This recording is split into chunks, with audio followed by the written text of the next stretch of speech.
everyone, I'm Miss McAloon. I teach 5th grade at Inskip Elementary, and I'm so excited that you've decided to join me today. We're going to be reading about, talking about, and then writing about a really wonderful text, and I can't wait. I think you're really going to enjoy it. This is our 4th activity in our KCS at Home Summer Edition for elementary reading. Handouts that go along with this lesson can be found under the Student Resource tab on the Knox County Schools website. That's knoxschools.org. Before we get started, let's talk about a few ways that you can enhance your viewing of this video. If you'd like to turn on closed captions, that will let you see the words as I speak them at the bottom of the screen. If you would like the video to be a little slower, to slow down a little bit, you may adjust the playback speed on that video. Something I recommend is using the pause feature so that you can stop at important parts of the lesson. That way you can review them if you want to, replay them, or just talk about them with someone around you.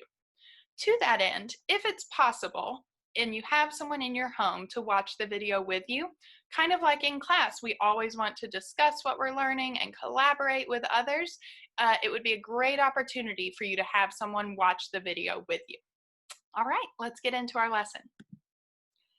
So if you've been able to watch any of our other summer activity lessons this summer, then you'll know that we've been talking about adventurers. An adventurer is a person who goes toward something new or even something potentially dangerous.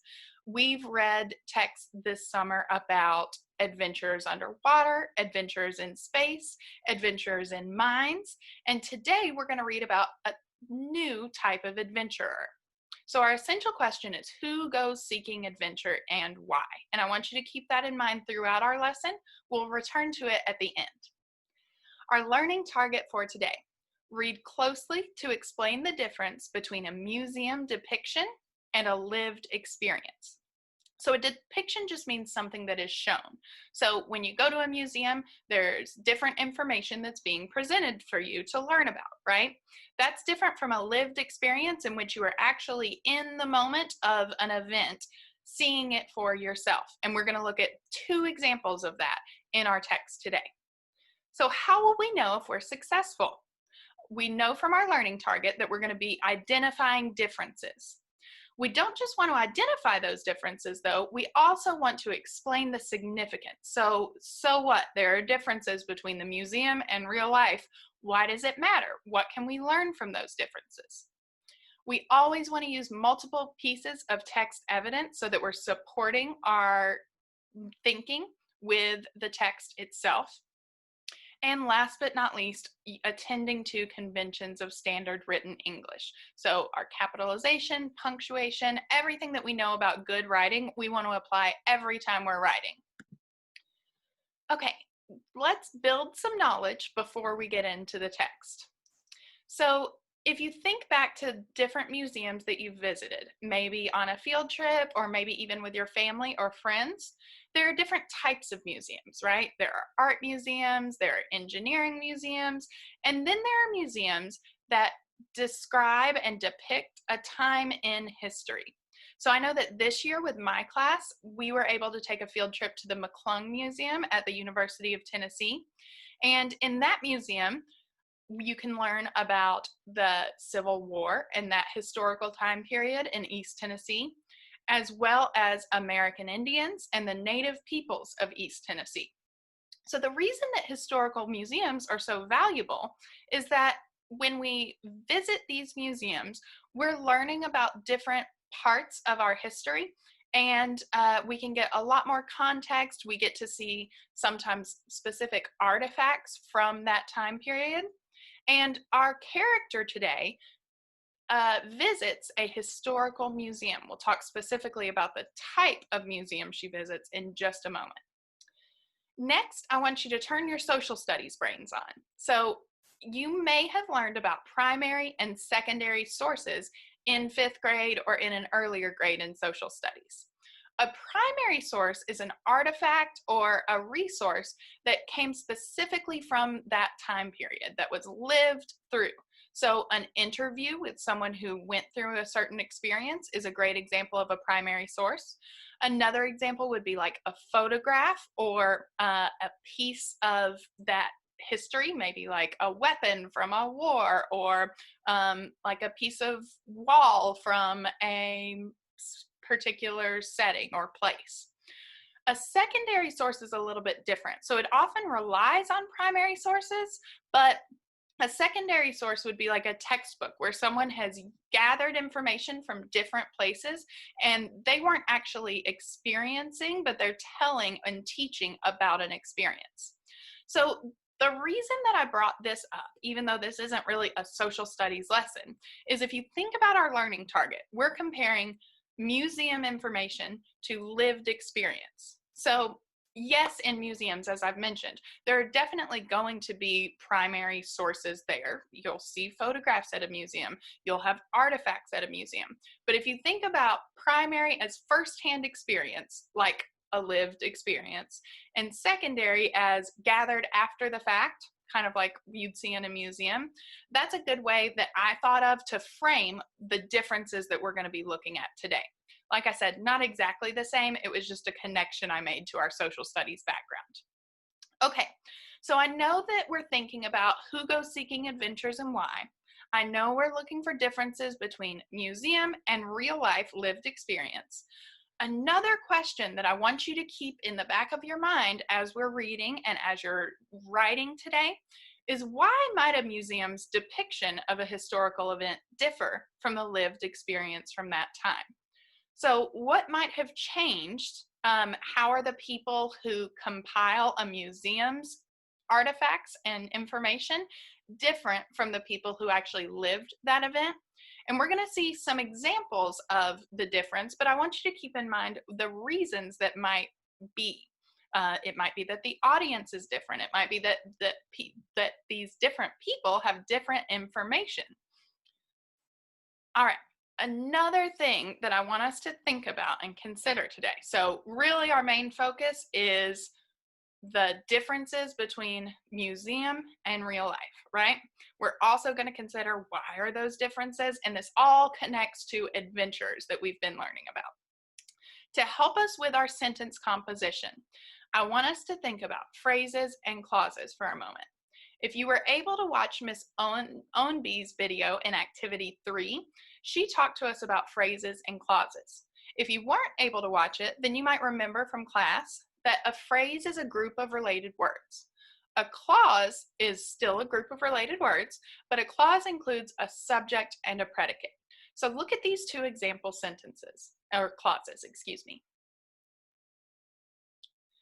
In both, we have a subject, John, that's our who of our sentence, and we have our predicate, went, or complete predicate, went to the store. That would be our do in the sentence. These two are both examples of clauses, but they're different. So in order to discuss the difference, let's talk about an independent clause versus a dependent clause. An independent clause can stand alone as a complete sentence. It doesn't need any other phrases or clauses to make it a complete thought. A dependent clause, however, remember clauses are still going, any kind of clause is going to have a subject and a predicate, but dependent clauses cannot stand alone.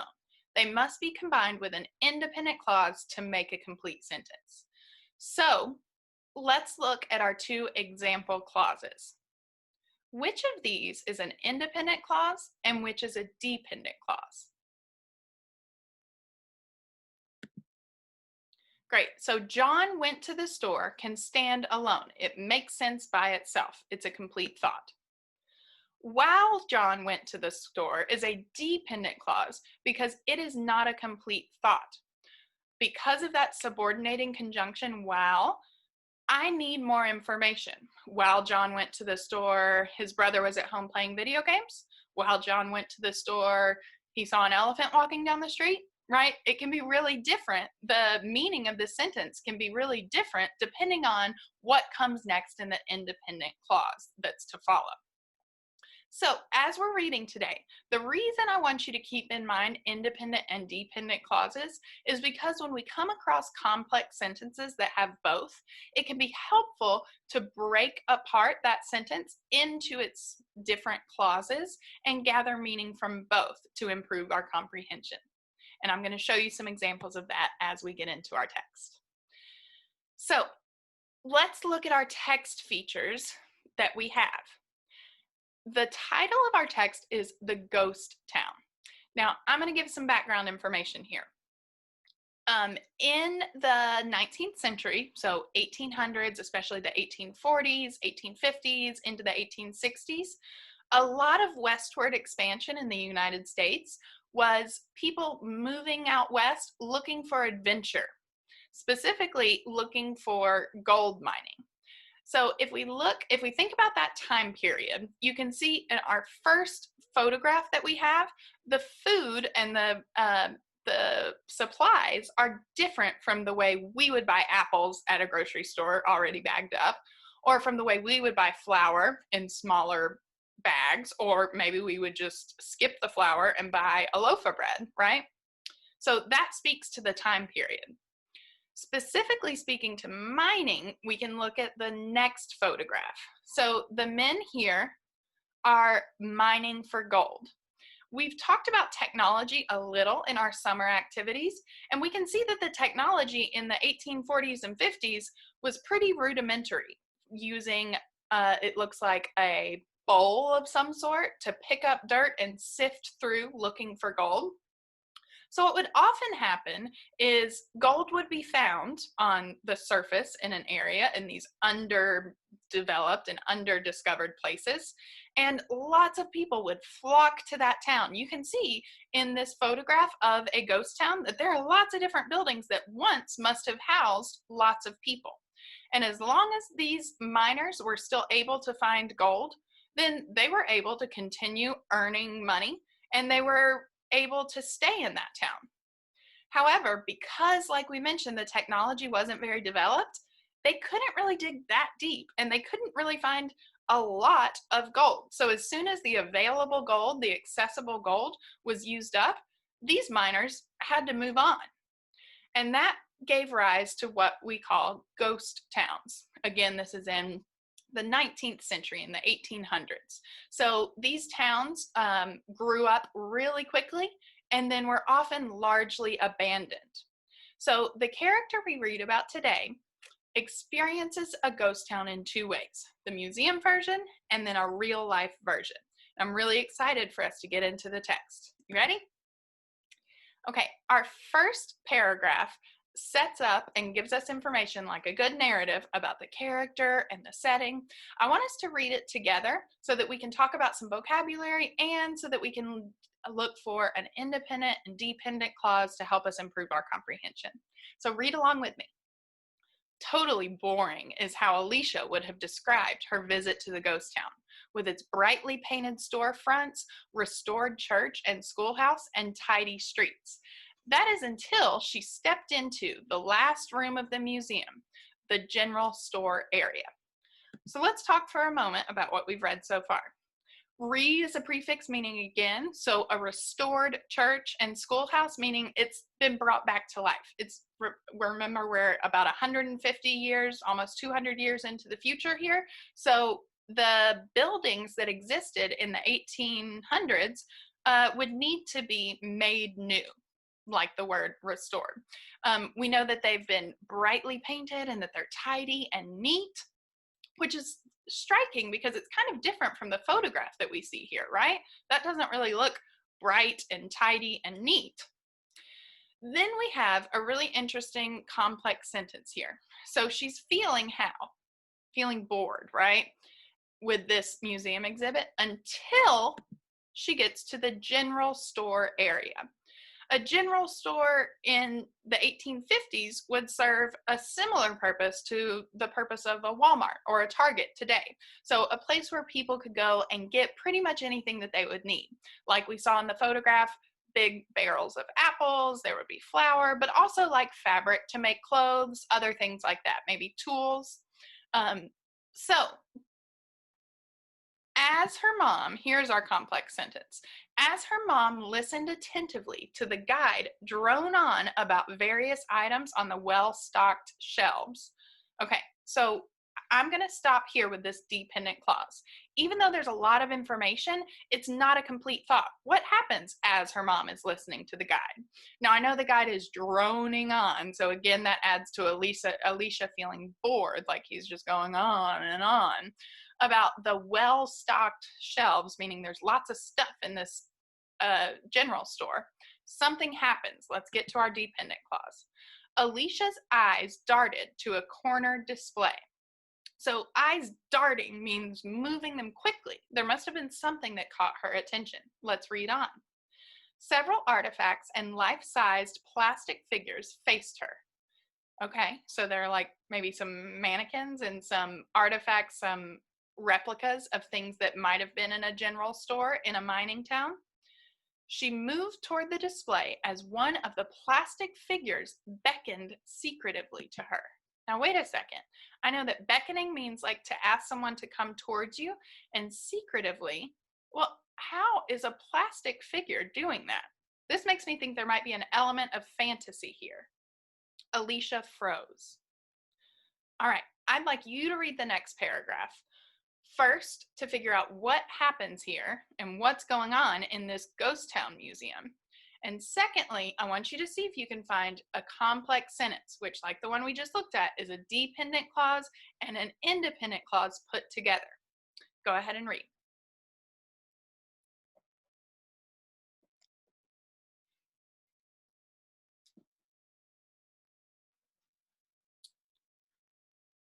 Okay, weird, right? So Alicia is beckoned, called to by a well-dressed boy in the exhibit, and she ends up going with him, slipping through an invisible door. Now, hopefully you were able to identify this complex sentence.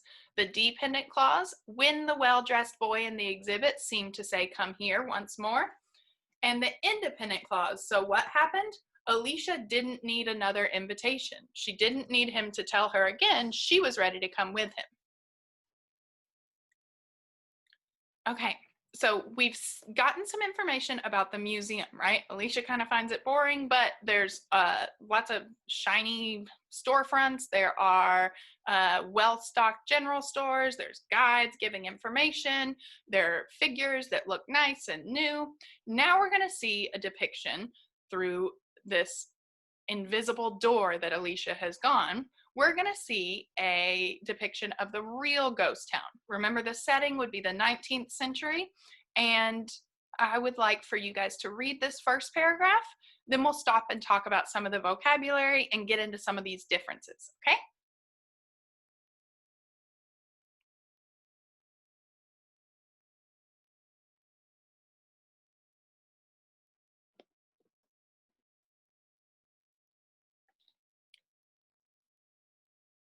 So remember, the figures that Alicia saw in the general store were described as shiny, new looking, but Luke, this character that we're introduced to, the one who beckoned to her, called to her, is really different. The text says he has a gaunt frame. Now, gaunt means really, really thin, like malnourished, that skinny, because you don't have enough food to keep you healthy. Your frame is just kind of your build, your bones and how big or tall you are. So he's very thin. Not only are his boots not shiny and new cowboy boots, he doesn't have boots or shoes at all, right? His feet are calloused. He has tattered hems on his jeans, on the bottom of his jeans. So we're immediately getting a contrast here. Where the museum makes everything look nice and pretty, at least one person in this town isn't doing well, right? Let's look at the next paragraph to learn about some of the other members of this ghost town community. Several bearded, scruffy men loitered in the streets. Loitered means hanging around. Another was trying to sleep in an alley between two abandoned buildings. So we know that if these were miners, that if they were still mining, then they would be working, right? But they're not. They're loitering, kind of hanging around. Another is trying to sleep in the alley in the middle of two buildings, kind of like a small street. So what's going on here? It seems like they're not able to work to mine anymore. As we begin to explore this town, Luke presents us with the problem. We kind of get an explanation for what's going on. I want you to read this first paragraph and be ready to explain, either in your head or to a partner if you have someone with you, what is the problem? Why aren't these people working? Why are we already reading about a lack of food, a lack of shelter, and a lack of clothing? Go ahead and read.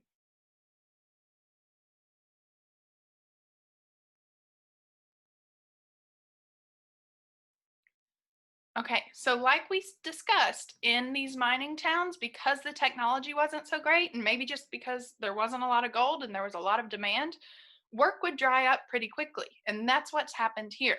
There hasn't been work for more than a year now, the text says. Luke asks a really interesting question here. We all need to get out of here, but where do we go? So, why, I want you to think about, why do they need to get out of there? Well, because there isn't work, right? They don't have money, they don't have stuff. And why is it a problem for them to go somewhere else? Well, right now, we're hopefully not traveling a lot, right? But I know that if I did want to take a trip, or definitely if I wanted to move, that costs money and resources, right? In this time period, we would have to like rent a moving truck or hire movers to pack up our stuff. In the time period of the 1850s, people would have to have a wagon, maybe. They would have to sell some of their possessions. They would have to get enough materials to help them survive a trip, either to another mining town or maybe back east where there are more developed towns. Well, it sounds like these people have pretty much run out of money. So it seems like their ability to travel is really limited. It's like they're kind of stuck, right? Okay, the next paragraph talks about Luke's mother. So we've seen the perspective or heard the perspective of Luke. Now we're going to get a little more information about what living is like. Again, I want you to read this section and then we'll talk about some of the difficult pieces. Okay, so the first thing I noticed, we had evidence that there was a lack of food, right? Because Luke is so gaunt. But we are also getting specific evidence that the general store is not well stocked like the museum showed. There's rarely potatoes and flowers, like staples that you would really need to survive. While Luke is gaunt and skinny, his mother is weary, which means really tired. It the mother references where she lives. She says, believe me, this is no place to live. And what is that place? A ramshackle lean-to. So ramshackle means like kind of hastily put together, not very neat or complex. And lean-to is a type of structure where literally you just lean wood or planks up against something. So it's not even really a house, you wouldn't say, just kind of a haphazard structure. These people are struggling so badly that not only are they lacking food, they're also lacking adequate shelter, right? So the mom asks her or directs Luke, let Luke take you back where you both belong.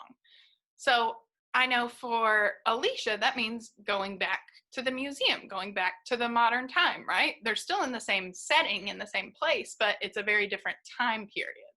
And Luke going back too presumably means that Luke's turning into a mannequin again, right? With those shiny boots. We'll have to read on and see. Let's read this last paragraph together.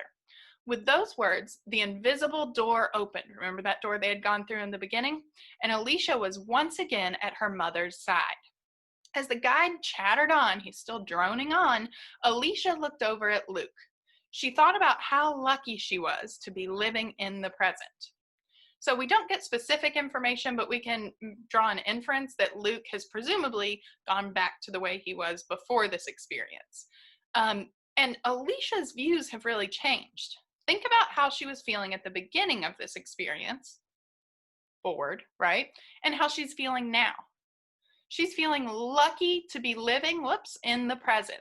So she's grateful for the additional resources that we have now, that she's not in this abandoned ghost town without much life left in it. Our quick write: what is the difference between what Alicia saw in the Ghost Town Museum and what she saw in the real ghost town? Real in quotes, because this is a fantasy, right? With Luke. Use text evidence to provide specific examples of how the two experiences were different. Okay, so we knew from our learning target this was what we were going to be writing about, but let's think about where we're going to get our information. If we go back to paragraph 1, we get a lot of information about the museum itself, right? We see the outside structures as well as things that are inside the general store. We get information about these figures, these mannequins. So that's a lot of detail there.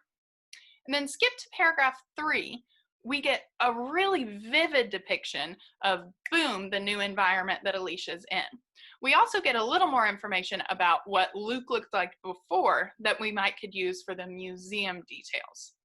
And then really into paragraph 4, 5, 6, and on, we get more information and more detail about what the ghost town, the real ghost town, was like. So let's talk a little about the structure of our writing.